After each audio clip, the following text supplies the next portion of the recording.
Terima kasih, Ibu.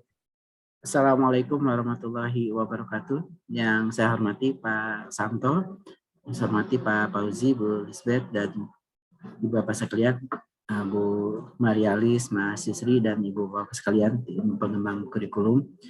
Izinkan menyampaikan beberapa hal kebijakan terkait dengan kurikulum Merdeka yang secara umum dan secara khusus beberapa bagian terkait dengan kebijakan yang diperuntukkan untuk pendidikan kesetaraan. Ibu Bapak, pertama perlu kami sampaikan, Kementerian dalam hal mengimplementasikan kurikulum Merdeka ini tentunya telah melakukan revisi terkait dengan regulasinya. Karena dalam Undang-Undang Pendidikan Nasional itu disebutkan bahwa pengembangan kurikulum mengacu kepada standar nasional pendidikan. Dengan kata lain, sebenarnya kita membedakan antara standar dan kurikulum, karena standar itu sebagai acuan dari kurikulum. Standar nasional pendidikan itu kita ketahui ada 8. Maka dalam peraturan pemerintah terkait standar nasional pendidikan diperjelas dari 8 standar yang diacu dalam pengembangan kurikulum itu ada 4. 1, standar kompetensi lulusan, 2, standar isi, standar proses, dan standar penilaian. Ibu Bapak, kalau sebelumnya standar kompetensi lulusan, standar isi, standar proses, standar penilaian ini ada di beberapa peraturan menteri yang terpisah. Misalkan untuk PAUD ada di Permendikbud 137, untuk SD ada di Permendikbud SKL-nya di 20, SI-nya di 21, prosesnya 22, dan penilaiannya 23 tahun 2018. Untuk SMK ada di Permendikbud 34 tahun 2018. Dan untuk pendidikan khusus waktu itu sedang digodok. Nah, sekarang Bapak, Permendikbud ini di dalamnya sudah mencakup untuk seluruhnya, baik pendidikan formal maupun non formal, termasuk berbagai jenisnya, mulai dari SD, SMP, SMA, termasuk paket A, paket B, paket C, SMK, termasuk SLB, SLBA, SLB, SLC, serta untuk PAUD. Jadi sudah mencakup seluruhnya. Maka nama regulasinya itu adalah mulai dari standar kompetensi lulusan pendidikan anak usia dini, jenjang pendidikan dasar, dan jenjang pendidikan menengah. Karena di dalamnya sudah tercakup seluruhnya, semua jenjang dan jenis pendidikan ini tercakup di dalam keempat standar ini. Dalam kompetensi lulusan ini merupakan kriteria minimal kesatuan sikap, keterampilan, dan pengetahuan. Ini sudah kita integrasikan juga terkait dengan dimensi-dimensi profil pelajar Pancasila serta literasi dan numerasi. Jadi visi pendidikan terkait profil pelajar Pancasila ini sudah kita integrasikan dimensi-dimensinya ke dalam standar kompetensi lulusan ini. Dan standar kompetensi lulusan ini, Ibu Bapak, kita rancang sebagai acuan untuk kurikulum 2013 darurat dan merdeka. Jadi keempat standar yang baru terbit ini dirancang itu bukan hanya untuk kurikulum merdeka, tapi kita rancang itu relevan dan dijadikan acuan untuk kurikulum 2013, kurikulum darurat, dan kurikulum merdeka. Jadi posisinya sekarang memang dirancang agar relevan dengan ketiga kurikulum yang berlaku. Yang selanjutnya kita terbitkan juga standar isi. Nah, di dalam standar isi ini di dalamnya memuat lingkup materi. Kita sepakat untuk kelompok umum sebenarnya materi-materinya itu untuk kesetaraan itu sama dengan yang formal. Sehingga sama dengan SD, SMP, dan SMA. Ada kekhususan untuk kesetaraan itu adalah pemberdayaan dan keterampilan. Sehingga di dalam standar isinya pun sudah kita simpan sebagai acuannya itu terkait lingkup materi untuk pemberdayaan dan keterampilan. Jadi ada pegangannya sekarang dalam standar isinya terkait dengan pemberdayaan dan keterampilan yang sudah kita tuangkan lingkup materinya ada di dalam standar isi. Nah, standar isi itu kita hanya berbicara lingkup materi, tidak berbicara kompetensi. Sehingga turun ke kurikulum 2013 menjadi kompetensi dasar. Nah, kompetensi dasar itu kan sudah berbicara kompetensi dan berbicara lingkup materi. Di atasnya acuannya itu hanya materi. Nah, turun ke kurikulum 13 pengorganisasiannya jadi kompetensi dasar, ada kompetensi dan lingkup materi. Turun ke kurikulum 2000, turun ke kurikulum Merdeka itu menjadi capaian pembelajaran. Itu berbicara lingkup materi dan kompetensi. Diorganisasikannya yang agak beda KD tadi dengan capaian pembelajaran. Tapi dalam standarisasinya kita tidak berbicara kompetensi. Maka Ibu Bapak dalam standarisasi kita tidak berbicara CP, tidak berbicara KD. Karena di sini hanya berbicara lingkup materi. Kita karena mendesain di dalam standaris itu agar menjadi acuan buat keduanya. Buat kurikulum 13 maupun kurikulum Merdeka. Lalu selanjutnya kita menuangkan adanya standar proses. Nah, standar proses ini pun selama ini selaras dengan kebijakan kementerian selama ini terkait semangat menyederhanakan beban-beban administrasi Ibu Bapak Guru. Maka dalam standar proses ini diatur bagaimana perencanaan pembelajaran memuat minimal 3 komponen. Ada tujuan, ada langkah-langkah, dan adanya asesmen. Lalu keempat adalah Permendikbud 21, ini standar penilaian. Dalam standar penilaian karena sesuai juga dengan peraturan pemerintahnya. Bentuk penilaian itu ada 2. Ada formatif, ada sumatif. Bentuk formatif, bentuk sumatif itu dijelaskan. Tujuannya untuk apa formatif? Tujuannya untuk apa sumatif? Di sana memperjelas fungsi tujuannya formatif dan sumatif dan mendelegasikan kepada kepala Beskap untuk menyusun panduan. Yang saat ini sudah disusun panduannya. Jadi itu sebagai acuannya. Jadi acuan keempat standar sudah kita buat generik agar bisa diacu di dalam pengembangan kurikulum dan relevan untuk kurikulum 2013, relevan untuk kurikulum darurat, relevan untuk kurikulum Merdeka. Itu pertama. Jadi kita sudah melakukan revisi terkait standar dan sekarang menjadi acuan baik ketiga kurikulum tersebut. Yang kedua, Ibu Bapak, kita sudah menerbitkan regulasi tahun ini itu adalah fokus untuk pemulihan pembelajaran. Regulasi yang tahun ini dan saat ini nanti saya sampaikan Kependikbud 56 dan ada beberapa revisi itu fokus penerapan kurikulum memulihkan pembelajaran. Jadi fokusnya belum mengganti kurikulum. Di dalamnya itu adalah memberikan 3 opsi kurikulum yang dapat digunakan. 1, boleh menggunakan kurikulum 2013 secara penuh. 2, boleh menggunakan kurikulum darurat atau kurikulum 2013 yang disederhanakan. 3, kurikulum Merdeka. Jadi karena pertama kita belum mencabut kurikulumnya, yang kita cabut dan kita ganti itu standarnya. Dan standar yang baru itu dibuat secara generik agar relevan dengan ketiga kurikulum ini. Dan saat ini karena masih berlaku, maka menjadi pilihan satuan pendidikan boleh menggunakan kurikulum 2013 secara penuh, boleh menggunakan kurikulum darurat atau kurikulum 2013 yang disederhanakan, dan boleh menggunakan kurikulum Merdeka. Bagi satuan-satuan pendidikan yang tertarik menggunakan kurikulum Merdeka itu diberikan kesempatan tanggal 11 Februari sampai tanggal 30 April untuk melakukan pendaftaran. Dan sampai saat ini sudah ditetapkan nama-nama satuan pendidikan yang sudah mendaftarnya. Ada 3 pilihan opsi, ada 3 opsi di dalamnya terkait dengan penggunaan kurikulum ini. Jadi di dalamnya kan ada 3 pilihan.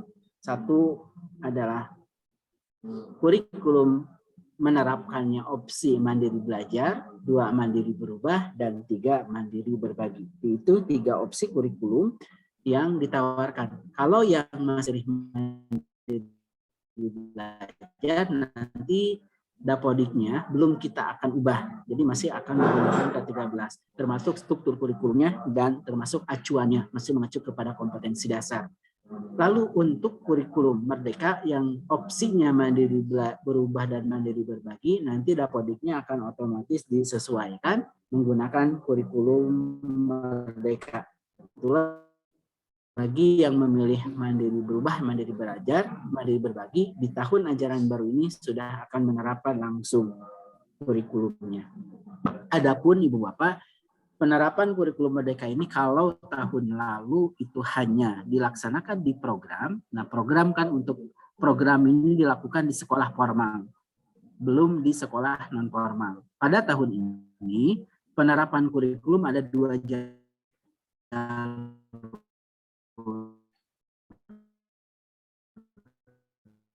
jalur jalur apapun yang tertarik silahkan mendaftar. Jadi kalau jalur program itu memang masih terbatas di sekolah formal, sedangkan jalur mandiri itu bebas. Kalau jalur program itu seleksi, kalau jalur mandiri itu tidak ada seleksi. Dan timeline yang kita desain adalah tahun lalu kan penerapan di jalur program, 2 tahun ini ada 2 jalur penerapan program dan jalur mandiri, dan direncanakan baru tahun 2024 mulai akan beralih ke arah satu kurikulum kembali. Dan mungkin bisa mulai bertahap gitu ya nantinya. Tapi 2024 itu bukan seluruhnya menggunakan kurikulum Merdeka, tapi sudah didesain kurikulum akan menggantikannya akan hanya satu kurikulum secara bertahap. Jadi tahun ini kebijakannya masih memberikan beberapa alternatif kurikulum karena dirasa berdasarkan hasil evaluasi kita masih belum pulih karena kondisi pandemi sehingga memberikan beberapa alternatif kurikulum. Ke depan, kemungkinan kalau menurut rencana 2 tahun ke depan dirasa pembelajaran sudah pulih, maka akan mulai mengalih ke satu kurikulum. Di situ bukan berarti langsung 100% ke satu jenis. Di situ akan mulai ada phasing in, ada phasing out. Mana yang menjadi kurikulum nasional satu, mana yang akan mulai phasing out. Itu di kebijakannya akan dimulai tahun 2024. Nah, Ibu Bapak yang saya hormati, terkait dengan kurikulum ini, penerapan kurikulum Merdeka ini, dalam pengembangannya, pada saat kita mengembangkan kurikulum Merdeka ini, ada 3 hal yang ingin kita perkuat. Karena perlu kami tegaskan, pengembangan kurikulum itu tidak dimulai dari nol. Tidak tiba-tiba mengganti seluruhnya. Apalagi untuk kesetaraan. Mungkin karakteristik ini itu sudah mulai muncul di dalam pembelajarannya, di dalam desainnya. Jadi disampaikan oleh Pak Samto, kesetaraan itu di dalam pelaksanaan itu sudah cukup fleksibel. Sehingga dalam pelaksanaan kita tidak banyak merubah terkait dengan fleksibilitas yang sudah terjadi di kesetaraan. Karena semangat fleksibilitas itu sudah terjadi. Pembelajaran kolaboratif, mengaitkan, aplikatif, itu kan sudah terjadi di kesetaraan. Maka itu pun kita perkuat, karena sudah terjadi. Lalu fokus kepada materi esensial. Nah ini pun mungkin sudah terjadi. Maka di kesetaraan ini pada saat kita mendesain, banyak hal-hal yang sudah baik itu kita tetap pertahankan. Karena semangat yang kita usung di dalam kurikulum Merdeka itu adalah satu, fokus kepada kompetensi yang esensial. Fokus kepada kompetensi esensial agar apa? Agar pembelajarannya itu bisa mendalam, bisa bermakna. Ini yang kita perkuat. Yang kedua adalah pembelajaran yang berbasis proyek yang kolaboratif, aplikatif, dan lintas mata pelajaran. Ketiga adalah pengaturan jam yang fleksibel. Dan ini kan sudah terjadi. Maka terkait dengan kesetaraan pakai SKK itu kita tetap pertahankan. Ada hal-hal yang memang kita sesuaikan agar selaras kebijakannya itu dengan pendidikan formal. Misalnya terkait acuan pembelajarannya adalah capaian pembelajaran. Maka kita tetapkan untuk di kesetaraan ini sebagai acuan adalah capaian pembelajaran. Lalu kita sesuaikan karena di pendidikan formal itu mengenal fase, maka untuk terkait strukturnya kita tetapkan berdasarkan fase-fasenya. Itu yang kita sesuaikan. Lalu di dalam kebijakan formal adanya proyek penguatan profil pelajar Pancasila. Nah, kita desain proyek ini, penguatan profil ini bisa dicapai di dalam kesetaraan, namun pendekatannya yang mungkin agak beda dengan pendidikan formal. Kalau di pendidikan formal diambil waktunya dari setiap mata pelajaran, kalau untuk kesetaraan kita letakkan di kelompok pemberdayaan dan keterampilan. Nah itu, karena semangatnya apakah prinsip ini sudah terjadi, kalau memang sudah dilakukan, maka beberapa bagian yang perlu diselaraskan. Karena semangatnya bukan tiba-tiba asal beda, asal merubah. Tapi semangatnya apakah karakteristik ini sudah terwujud atau tidak. Nah kebetulan untuk kesetaraan dan dalam desa ini itu semangat fleksibilitas sudah ada. Fokus kepada kompetensi ada, pembelajaran sudah ada. Tinggal kita menyelaraskan beberapa bagian dalam konsep kurikulumnya, beberapa bagian di dalam pelaksanaannya yang kita sesuaikan. Itu kedua yang perlu kami sampaikan. Jadi 3 karakteristik ini sebenarnya di dalam kesetaraan penyesuaiannya itu tidak terlalu banyak. Karena fleksibilitas sudah terjadi. Fokus kepada kompetensi esensial mulai sudah terjadi. Lalu bagaimana pembelajaran yang kolaboratif itu juga sudah diperkuat. Maka penempatan proyek penguatan pun kita simpan dalam kelompok pemberdayaan dan keterampilan. Itu yang kedua. Lalu yang ketiga, Ibu Bapak, dengan pimpinan, di pimpinan menyepakati bahwa kita tidak ingin mengeluarkan panduan-panduan itu per jenis dan jenjang. Akhirnya disepakati bahwa untuk panduan itu sifatnya mencakup untuk seluruhnya. Maka kita telah menyusun panduan yang menjadikan acuan untuk seluruhnya. Untuk mulai pendidik PAUD, pendidikan dasar, dan pendidikan menengah. Sehingga nanti kalau ada pengembangan model, itu mengacu ke panduan ini. Jadi yang dilakukan adalah menyusun inspirasi-inspirasi, model-model yang selaras dengan panduan yang kita susun secara generik. Panduannya apa saja? Satu, ada panduan kurikulum operasional. Jadi kita tidak menyusun panduan yang sendiri-sendiri. Tidak menyusun kurikulum operasional PAUD, kurikulum operasional SD, kurikulum operasional paket. Tapi kita menyusun satu panduan kurikulum operasional di satuan pendidikan. Nah, panduan yang generik ini nanti bisa langsung diterjemahkan ke contoh-contoh, model-model.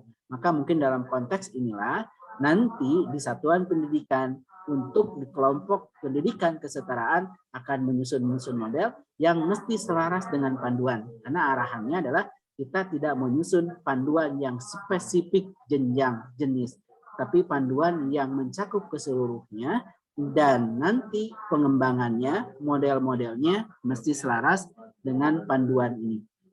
Lalu ada juga panduan pembelajaran dan asesmen. Nah, panduan pembelajaran asesmen ini bagaimana membantu menyusun proses perencanaan pembelajaran dan bagaimana melakukan asesmennya. Untuk kesetaraan kita lengkapi lagi dengan panduan tambahannya. Dan mungkin nanti Mas Yusi akan menyampaikan. Ada panduan tambahan untuk penyesuaian untuk kesetaraan. Tapi secara umum, prinsip-prinsip bagaimana perancangan pembelajaran, bagaimana perancangan asesmen sampai ke laporan hasil belajar, mesti mengacu kepada panduan pembelajaran asesmen ini. Kalaupun ada nanti penyesuaian itu yang kita tuangkan dalam panduannya. Ada turunannya yang memang peruntukan khusus untuk kesetaraan. Lalu ada proyek penguatan profil pelajar Pancasila. Nah, proyek penguatan profil pelajar Pancasila ini secara umum acuannya yang dilihat di panduan ini adalah terkait dengan tema-temanya. Tema-temanya kita simpan di sini, deskripsinya di sini. Adapun pelaksanaannya karena untuk kesetaraan itu diintegrasikan di dalam kelompok pemberdayaan dan keterampilan, maka nanti pengembangannya mengacu kepada proyeknya, mengacu kepada dokumen tersebut. Jadi kesetaraan memang ada kekhasannya karena tidak berbeda dengan yang formal yang mengambil porsi untuk seluruh mata pelajaran.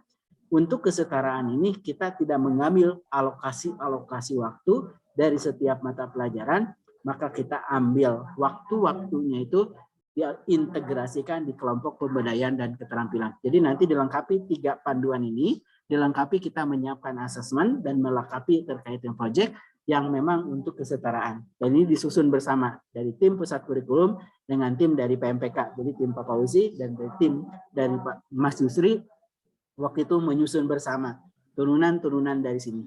Nah, harapannya dokumen-dokumen yang dikembangkan ini selaras dengan kebijakan-kebijakan ini. Itu yang kedua. Lalu yang ketiga, Ibu Bapak, terkait dengan struktur kurikulumnya, pada saat kami diskusi awal waktu itu ya dengan Pak Fauzi, dengan Pak Eli, dengan teman-teman, pada saat kita diskusi awal terkait dengan struktur kurikulumnya, kita cermati ternyata di kesetaraan ini cukup fleksibel. maka ada hal-hal yang memang kita tetap pertahankan. Misalkan terkait dengan pemberdayaan dan keterampilan.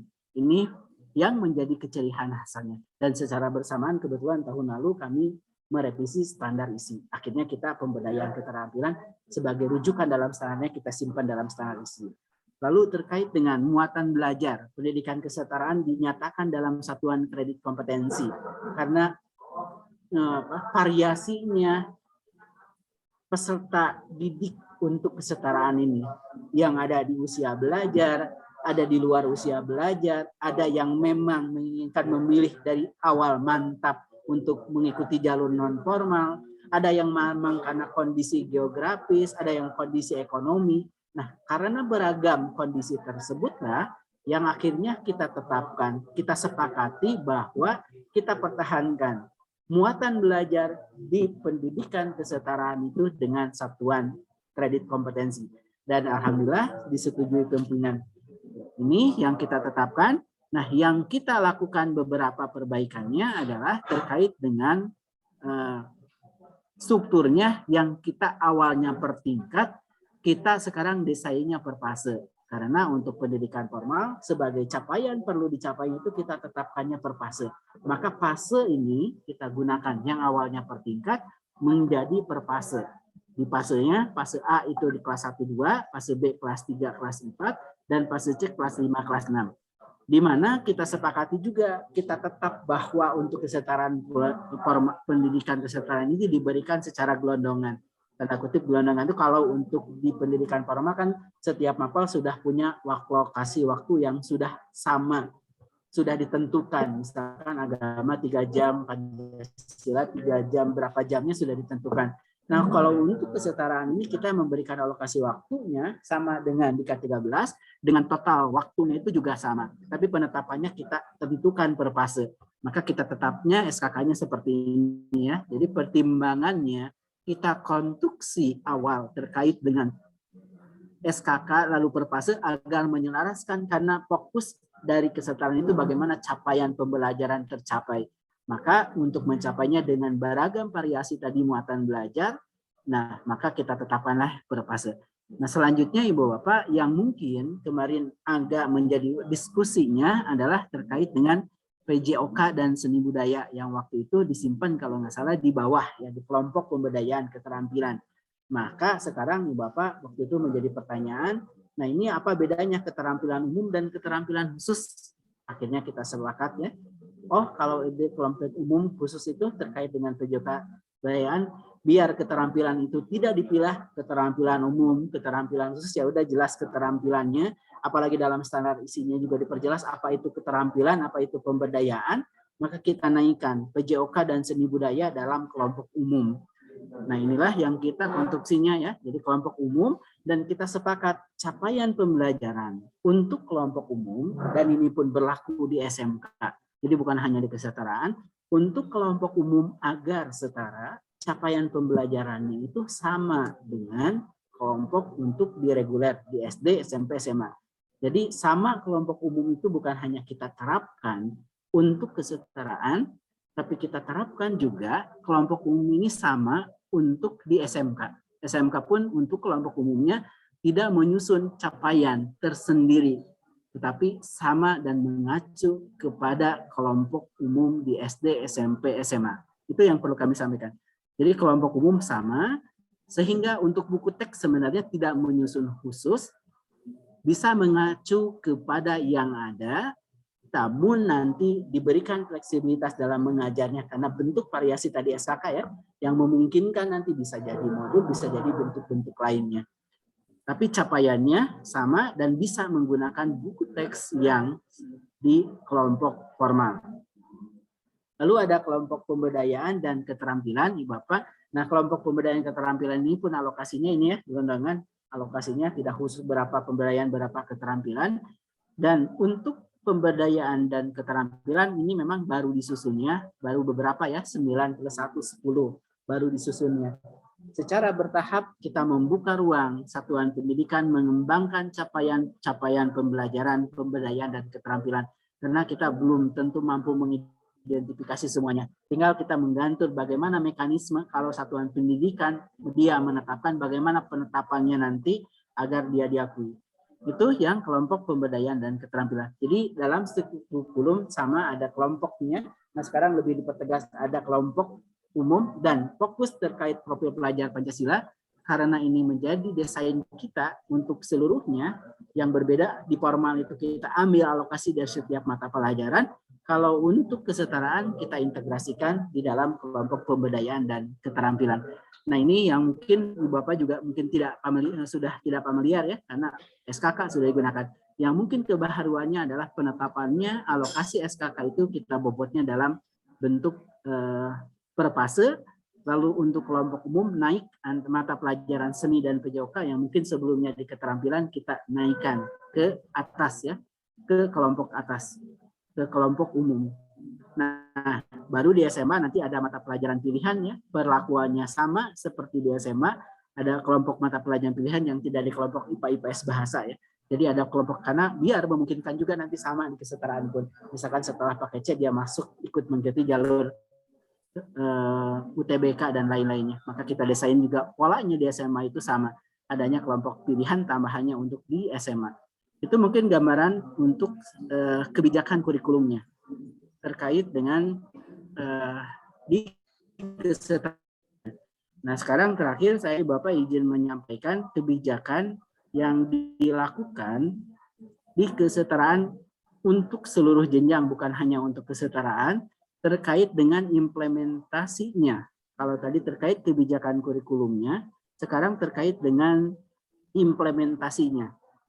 Karena di kesetaraan ini tidak ada program, penerapannya melalui program, adanya hanya jalur mandiri, maka ini perlu kami sampaikan Ibu Bapak.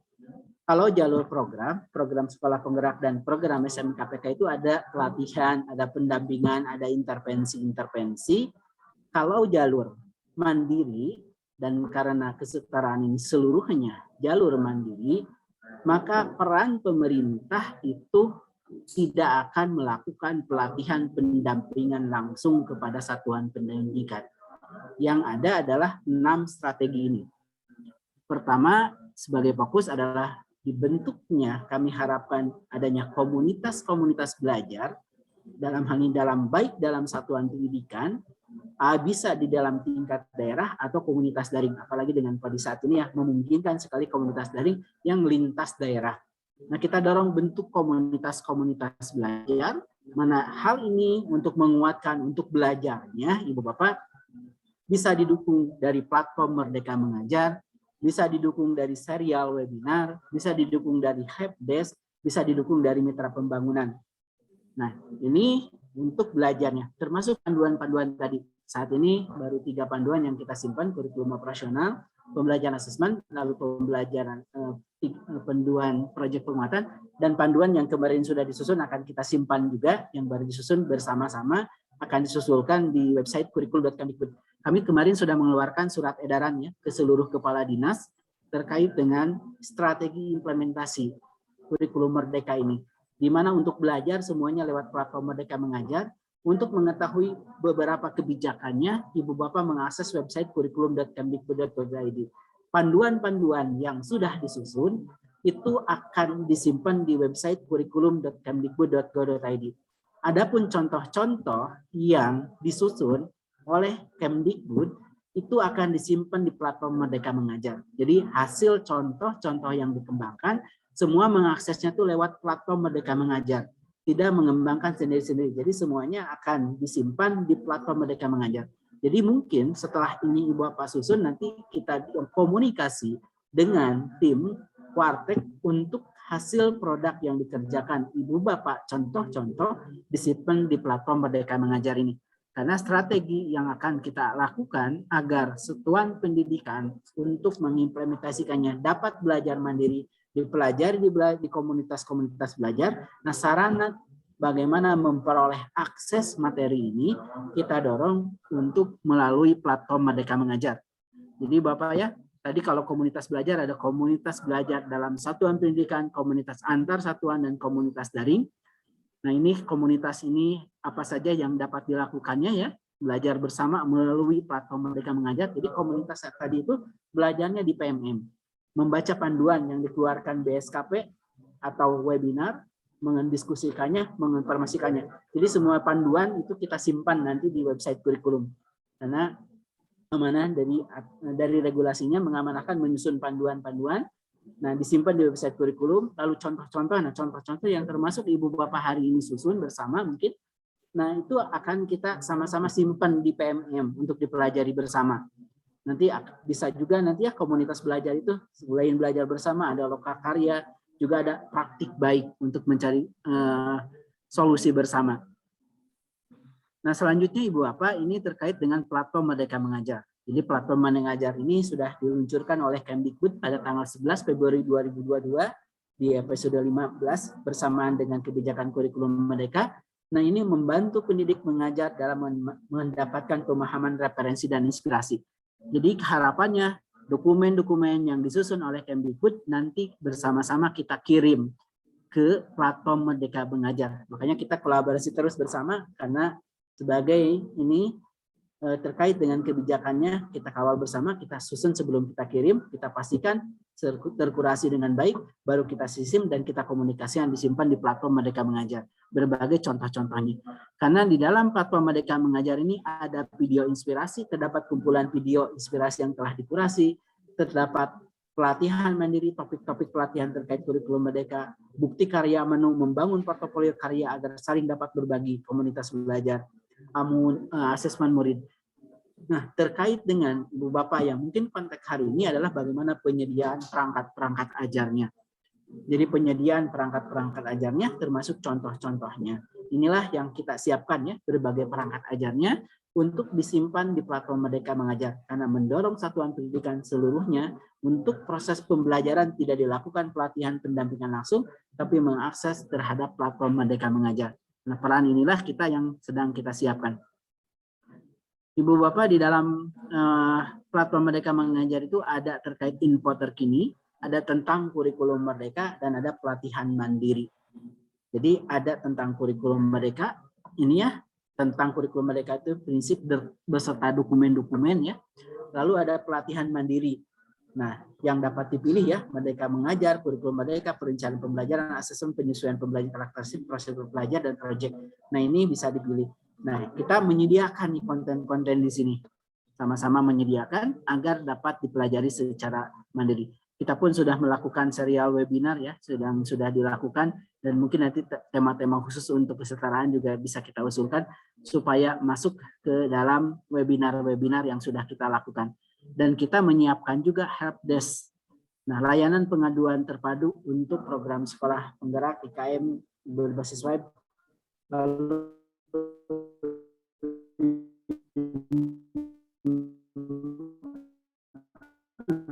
implementasi kurikulum Merdeka dan lainnya yang melalui ini.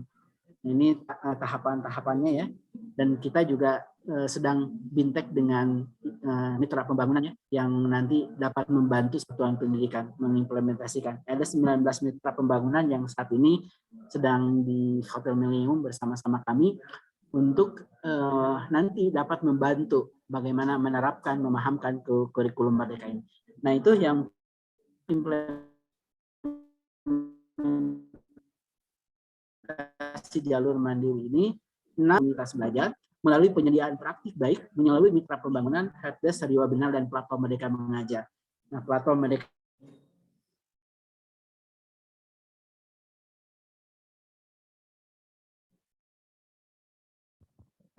Pak Yogi putus-putus, Pak. Halo, Pak.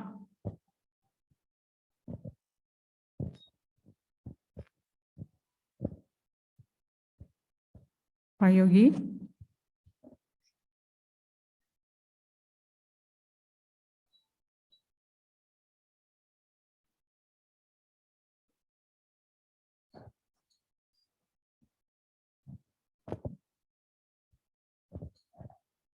Halo, Pak Yogi.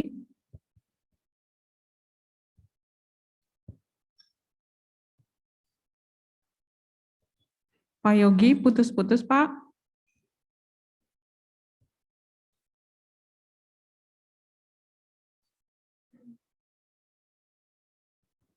Mohon maaf Bu, Bapak terlempar. Iya Pak, Itu saja. Pak Yogi putus-putus Pak, mohon. Ya, tadi terlempar Bu, ganti sinyal dari jaringan dulu. Sekarang udah jelas Silakan, lagi Pak. belum Bu? Sudah Pak.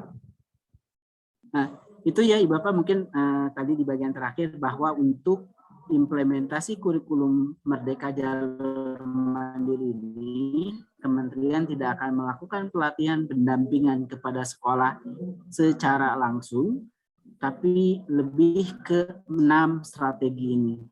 Semua didorong untuk mempunyai akun platform Merdeka Mengajar dan surat edarannya sudah kita berikan kepada kepala dinas seluruhnya agar mendorong satuan pendidikan untuk mengaktifkan platform Merdeka Mengajar dan didorong untuk membentuk komunitas-komunitas belajar. Dan ini kalau lihat data ya untuk di untuk SKB atau PKBM ini yang akan mendaftar kemarin ada 1.665 yang akan menerapkan. Nah, harapannya sekolah-sekolah ini yang sudah mendaftar, apakah ada pelatihan pendampingan? Enggak, dari kementerian sebenarnya tidak ada pelatihan pendampingan secara langsung untuk mengimplementasikan. Kita dorong ke 6 strategi tadi dan kita harapkan ini mungkin kalau dalam konteks hari ini Bapak dalam rangka mereview terkait dengan panduan-panduan, contoh-contoh bukan panduan, contoh-contoh. Dan contoh-contoh itu nanti akan kita lihat bersama setelah merasa sudah selesai, sudah oke, akan kita simpan nantinya di dalam platform Merdeka.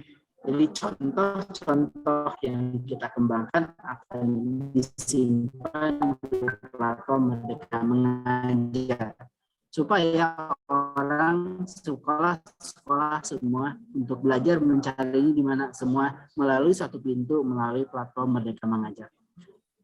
Itu mungkin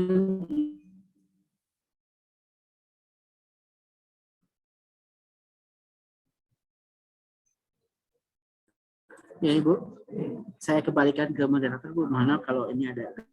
Terima kasih Pak Yogi sudah menyampaikan materinya.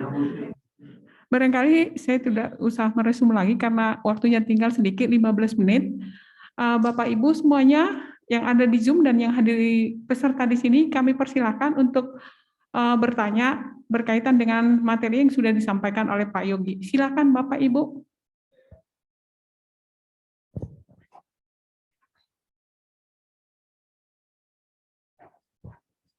Silakan, ada yang mau bertanya? Bapak di depan satu, lagi, silakan dulu. Ya.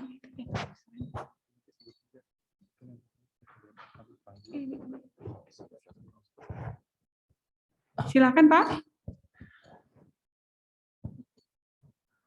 Assalamualaikum warahmatullahi wabarakatuh.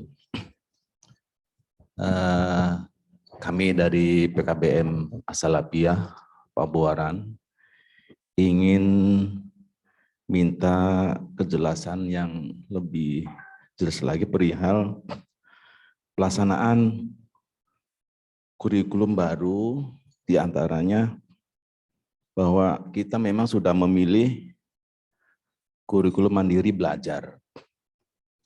Diantaranya ditambahi dengan proyek belajar Pancasila. Yang saya tanyakan adalah khusus di non formal atau kesetaraan,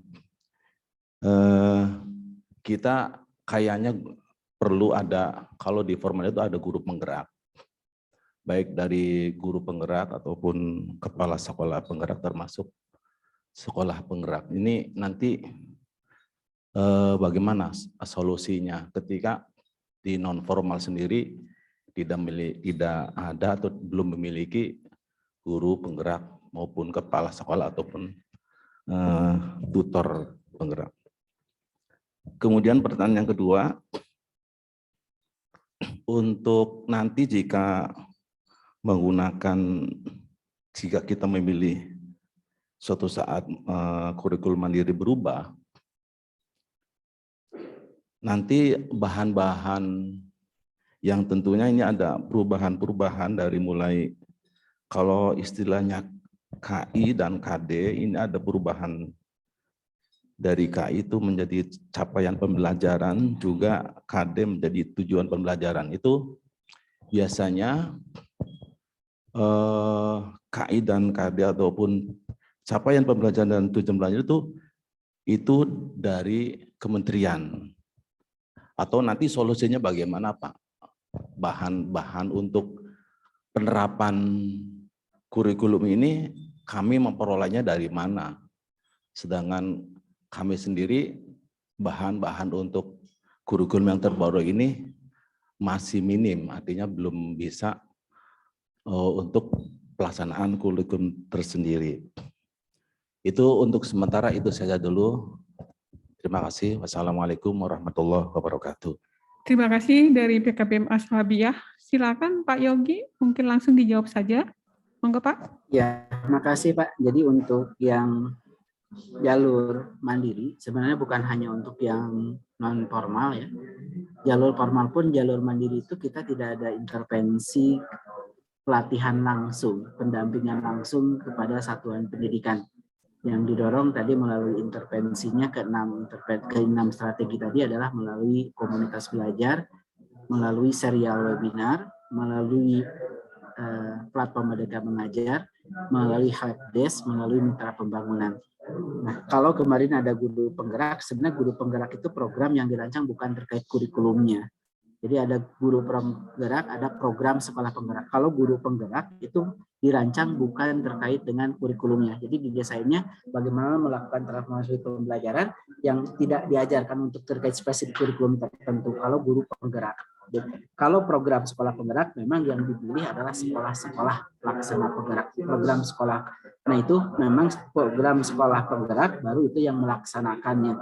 Tapi kali lagi Bapak, kalau untuk jalur mandiri, jangankan di non formal, di formal sendiri kita tidak melakukan intervensi langsung. 6 strategi yang dilakukan itu tadi adalah silahkan belajar di komunitas belajar, silahkan akses berbagai contohnya di platform Merdeka Mengajar, silahkan simak di serial webinar, silahkan kalau ada kesulitan tanyakan kepada helpdesk daerah, dan kita dorong mitra pembangunan juga untuk membantu. Jadi kalau dokumen-dokumennya di mana sebenarnya seluruhnya bisa diakses di platform Merdeka Mengajar. Nah kalau panduan-panduan termasuk capaian-capaian pembelajaran tadi bisa diakses di website. Kemarin di surat edaran yang kami sampaikan ya ke seluruh kepala dinas untuk dapat diinformasikan ke seluruh satuan pendidikan. Ini di awal ya, tinggal kurikulum Kemdikbud ini kami sudah menyampaikan ke kepala dinas ya, semua kebijakan itu dapat diakses di kurikulum.kemdikbud.go.id. Lalu nanti di platform Merdeka Mengajar. Nah di dalam kurikulum Kemdikbud nanti Bapak nanti mohon tinggal dibuka, boleh langsung klik unduhan atau klik dulu kurikulum Merdeka ini, diklik di kurikulum Merdeka. Kalau capaian pembelajarannya, ini capaian pembelajaran itu, jadi tadi KI-KD bukan KI setara CP, KD setara tujuan. Jadi kompetensi dasarnya, kalau dulu KI-KD itu sebagai acuan kompetensi yang perlu diberikan, sekarang menjadi capaian pembelajaran. Ini sudah ada di sini. Jadi keputusan Kepala BSKP nomor 33 terkait tentang capaian pembelajaran. Jadi nanti tinggal dibuka capaian pembelajarannya. Untuk kelompok umum melihat untuk SD, SMP, SMA, untuk kesetaraan ini sudah ada di keputusan Kabadan ini. Untuk khusus untuk kesetaraan sudah ada untuk kelompok pemberdayaan dan keterampilan. Kalau untuk kelompok umum capaian pembelajarannya sama dengan SD, sama dengan SMP untuk mata pelajarannya. Kalau untuk kelompok pemberdayaan keterampilan ini sudah ada di dalam lampiran 5. Jadi nanti dicek di dalam keputusan ini di dalam lampiran 5. Lalu bagaimana bukunya? Bukunya pun Ibu Bapak nanti ini di dalam website ini sudah dilingkan ke dalam bukunya. Jadi Bapak jika ingin memperoleh informasi terkait buku nanti bisa dicari ke kurikulum ke buku. Tinggal diklik sistem informasi perbukuan. Ini Bapak tinggal klik di sini sistem carinya buku siswa atau cari buku guru, cari mata pelajarannya. Tadi untuk yang ini ya, kalau kelompok umum. Jadi tinggal dicari klik buku kurikulum Merdeka. Di sini tinggal dicari aja mata pelajarannya apa. Misalkan oh ini disetaranya secara SD atau paket A. Cari di kelasnya kelas berapa. Nah, di kelasnya misalkan cari kelas 1 mata pelajarannya bahasa Indonesia. Nanti tinggal dicari mata pelajarannya, tinggal download. Ada untuk buku siswa, ada untuk buku guru. Ini buku gurunya. Ini buku siswanya tinggal download ya. tinggal klik ini, tinggal di bawah tinggal unduh. Jadi mudah aja, tinggal unduh. Nanti untuk soft copy bukunya, seluruh buku untuk kelompok umum itu tinggal diakses semuanya. Ini tinggal free ya, tinggal diakses. Nah, terkait regulasi-regulasi kurikulumnya sesuai surat edaran, Ibu Bapak ingin mendapatkan panduan-panduannya, ini tinggal klik panduan-panduannya. Tadi setelah buka kurikulum mereka, klik panduan-panduan. Sudah kita simpan nih panduan pembelajaran asesmen, kurikulum opsional, project, termasuk nanti panduan kesetaraan, ada kita simpan di sini semua panduan-panduan. Capaiannya ada di mana di sini. Nah, lalu bagaimana contoh-contohnya? Contoh-contoh itu kita simpannya, termasuk kalaupun Bapak nanti akan menyusun contoh-contoh teman-teman PMPK, nanti akan disimpannya di platform Merdeka Mengajar. Jadi yang kita simpan di dalam website itulah kebijakan-kebijakannya, panduan-panduannya. Baru untuk terkait dengan untuk terkait dengan contoh-contoh semuanya kita dorong ke platform Merdeka Mengajar. Itu yang kita kirimkan, kita rekomendasikan dan kita kirimkan secara resmi ke dinas-dinas ya. Jadi ada ditujukan kemarin kepada kepala dinas, informasi kebijakan ini tolong diakses di kurikulum.kemdikbud.id dan tolong diakses di platform Mengajar. Jika butuh bantuan, ada pertanyaan, telepon ke layanan bantuan. Lalu apa aja intervensi pemerintah, intervensi bagian satuan pendidikan, ini juga ada di penjelasan ini, di dalam surat edaran yang sudah kita publikasi kemarin. Untuk apa saja yang perlu dipersiapkan dinas ininya kan yang perlu dilakukan, membentuk tim kerja, mendorong semua satuan pendidikan mengaktifasi akun belajar. Jadi nanti dapat mengaktifasi akun belajar supaya memperoleh tadi platform Merdeka Mengajar itu bisa diakses untuk contoh-contohnya. Kalau untuk panduan-panduan ini tinggal dibuka aja, di download, termasuk untuk bukunya ya, tinggal klik di website ini, tinggal download untuk kebijakan panduan termasuk bukunya. Dan ini pun sudah kami kirimkan, harapannya dinas secara bertahap sudah menginformasikan semua kebijakan ini. Di mana memperoleh panduan, di mana memperoleh contoh, di mana memperoleh buku, ini sudah bisa di dalam surat ini sudah dijelaskan. Lalu peran pemerintah ngapain saja, peran dinas ngapain saja, peran satuan pendidikan ngapain saja, ini ada kita tuangkan di dalam surat edaran. Itu mungkin Pak, terima kasih. Terima kasih Pak Yongki. Mungkin Pak Yogi ini ada yang raise hand ya, dari PKBM Al-Kamil. Monggo Pak, dari Al-Kamil Surabaya. Silakan Pak atau Ibu. Ya, terima kasih Ibu. Assalamualaikum warahmatullahi wabarakatuh. Saya Pak Agus Wahyudi dari PKBM Al-Kamil selaku tutor di bidang ekonomi. Ada 3 hal Pak Yogi yang mungkin saya tanyakan terkait dengan kebijakan dan regulasi IKM begitu ya.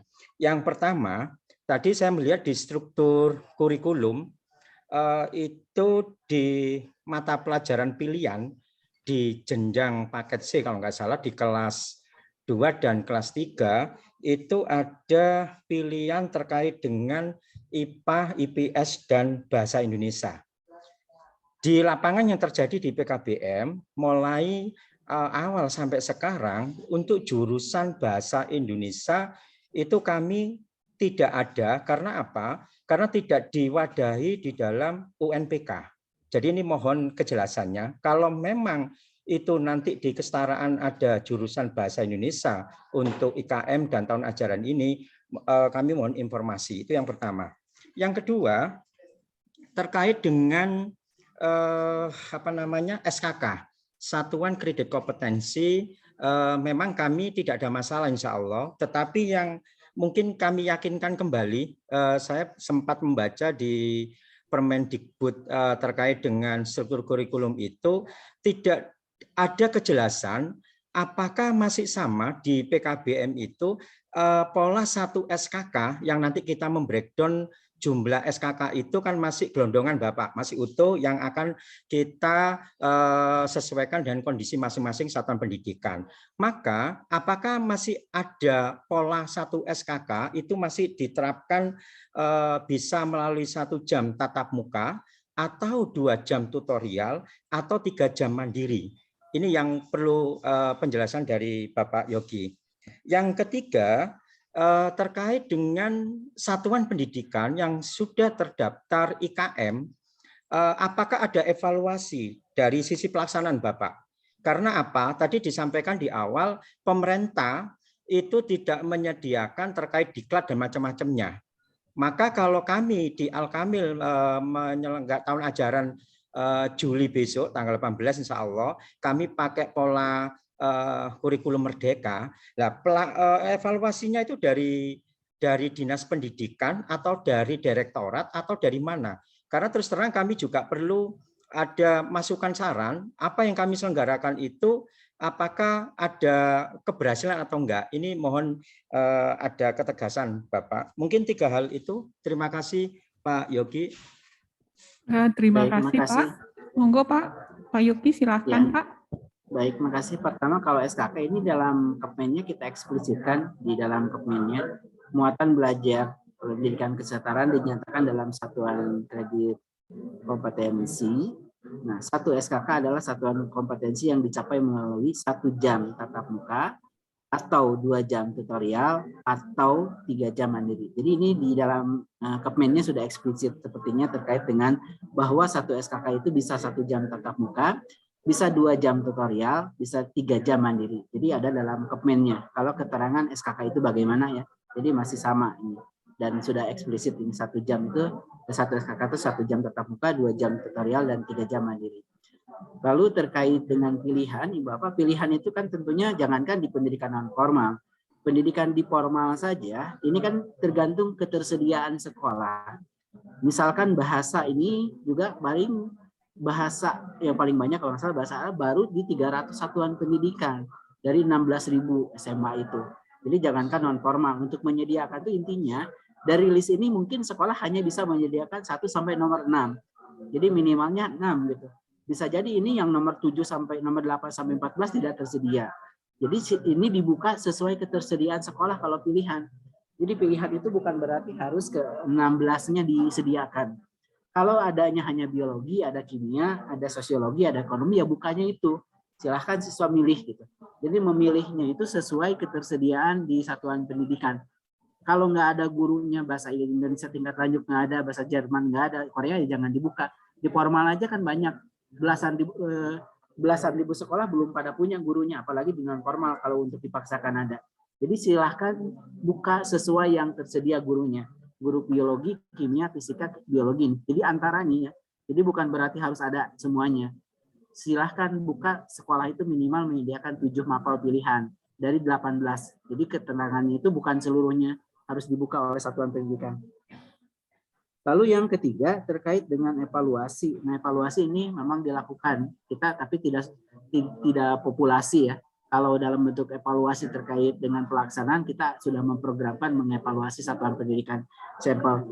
Nah, maka kalau merasa Ibu Bapak, oh apakah saya sudah dilaksanakan atau tidak, memang dalam hal ini kita dorong nih, melalui surat edaran yang kita berikan di dalam kepada dinas ya, peran-peran dinas ini kita pun dorongnya kita perkuat ya, apa saja yang perlu dilakukan. Di dalam surat edaran ini, kalau yang perlu dilakukan oleh dinas ya, kalau kementerian kan melakukan 6 intervensi.